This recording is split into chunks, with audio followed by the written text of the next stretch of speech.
और गिरिडीह से सांसद चंद्र प्रकाश चौधरी से न्यूज स्टेट संवाददाता अमित चौधरी ने खास बातचीत की है। इस दौरान सांसद चंद्र प्रकाश चौधरी ने कहा कि आजसू को मोदी कैबिनेट मिलने की उम्मीद थी, लेकिन मोदी कैबिनेट नहीं मिलने पर आजसू कार्यकर्ताओं में नाराजगी है। ऐसे में आदिवासी वोट बैंक साधने के लिए एनडीए गठबंधन को ग्राउंड पर काम करना पड़ेगा।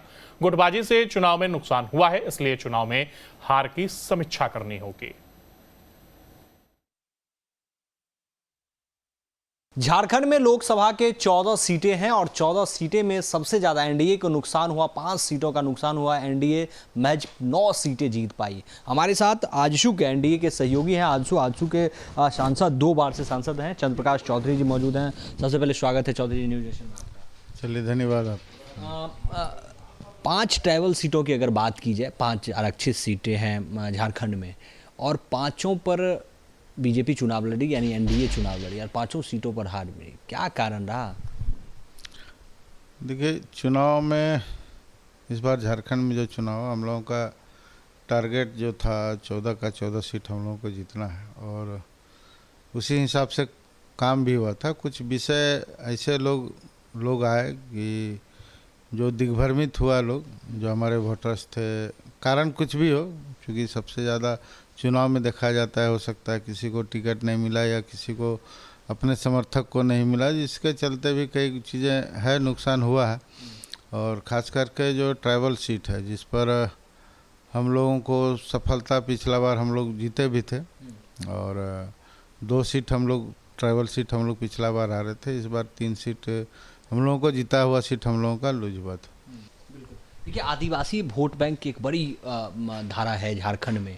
लोकसभा की बात करें तो 5 आरक्षित सीटें हैं। विधानसभा में भी संभवतः 26 से 30 के बीच में विधानसभा की सीटें हैं। बीजेपी ने प्रयोग किया था, आदिवासी चेहरे को लाया था, प्रदेश अध्यक्ष बनाया था। क्या अब बाबूलाल मरांडी का वो क्रेज आदिवासी में नहीं रह पाया? क्या आदिवासी को लोकसभा चुनाव में, जहाँ पर मोदी जी का हाथ मजबूत करना था, वहाँ पर साध नहीं पाए वो आदिवासी वोटों का, लिहाजा नुकसान ये हुआ कि 5 की 5 सीटें हार गई। अब 4 महीने के बाद विधानसभा चुनाव है, तो क्या बाबूलाल मरांडी का एक्सेप्टेंस है आदिवासी वोटों में, है कि वो इकट्ठा करके वोट में तब्दील कर सकें?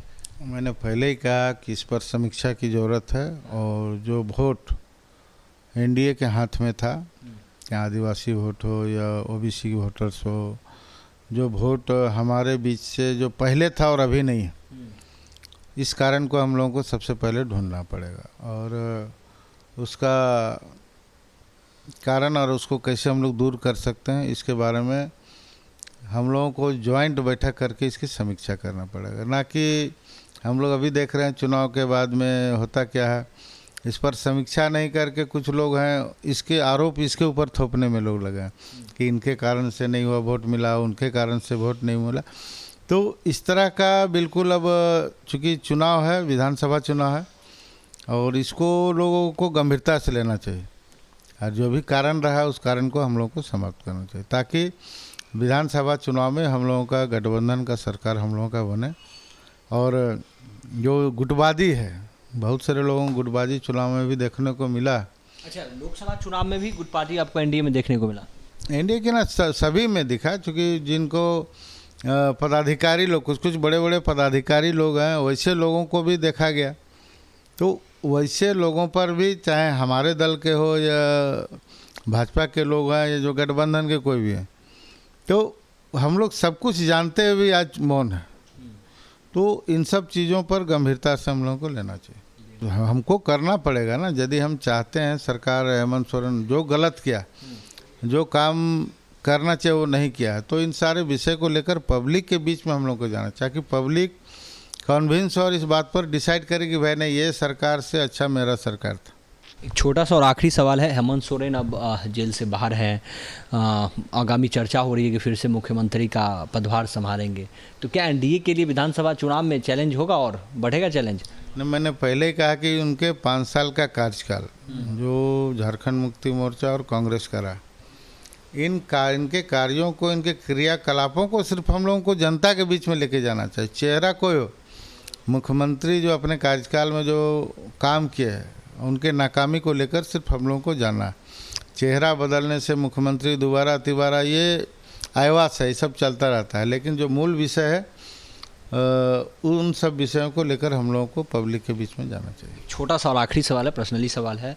जब मंत्रिमंडल का विस्तार हुआ, विस्तार के बाद झारखंड से भी बात सामने आई कि सभी लोगों को प्रतिनिधित्व करने का मोदी कैबिनेट में मौका मिला, लेकिन आजसू के नेताओं को नहीं मिला, जबकि हर परिस्थिति में आजसू बीजेपी के साथ थी। हालांकि बात कर लें 2020 लोकसभा चुनाव में गठबंधन हालांकि टूट चुका था, लेकिन जब राज्यसभा का चुनाव हो रहा था तो फिर बीजेपी से सहयोग मांगा गया था, तो आजसू ने किया था। लेकिन क्या एस्पेक्ट था, क्योंकि लगातार जनता कह रही है और एस्पेक्ट को पूरा नहीं हुआ, किसको लेकर भी नाराजगी है?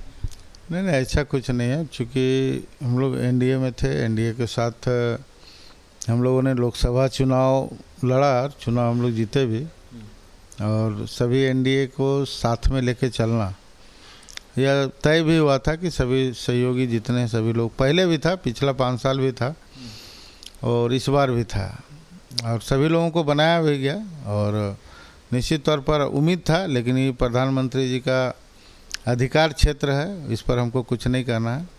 और आगे भी हम लोगों को भरोसा है कि यदि साथ में चलना है तो भागीदारी जो है वो होना चाहिए, क्योंकि हम लोग भी अपने वोटर्स को, अपने लोगों को समझाने में, या अपने लोग कि भाई हम लोगों को भी सम्मान जो मिलना चाहिए, और होने से हम लोग और मजबूती के साथ चुनाव लड़ सकते हैं। तो ये हमारे साथ आजसू के सांसद चंद्र प्रकाश चौधरी थे। इन्होंने कहा बिल्कुल मोदी कैबिनेट को लेकर तो उम्मीदें थी, लेकिन उम्मीदें पर मोदी कैबिनेट हालांकि खरा नहीं उतरी है, लेकिन उनको सहयोगियों को साथ लेकर चलना चाहिए था, इससे और मजबूती मिलती। हम ग्राउंड पर जाकर लोगों को और अपने वोटरों को बता पाते हैं, अपने कास्ट या समुदाय के लोगों को बता पाते हैं कि भाई हम लोग अगर बीजेपी के साथ हैं तो ये हम लोगों को मिला है। दूसरा 1932 खतियान को लेकर उन्होंने कहा कि देखिए वो राज्य सरकार का मसला है, वो राज्य सरकार नहीं करना चाहती है, इसलिए वो केंद्र के पाले में डाल दिया है। वीडियो जर्नलिस्ट संदीप सिंह के साथ अमित चौधरी, न्यूज नेशन, दिल्ली।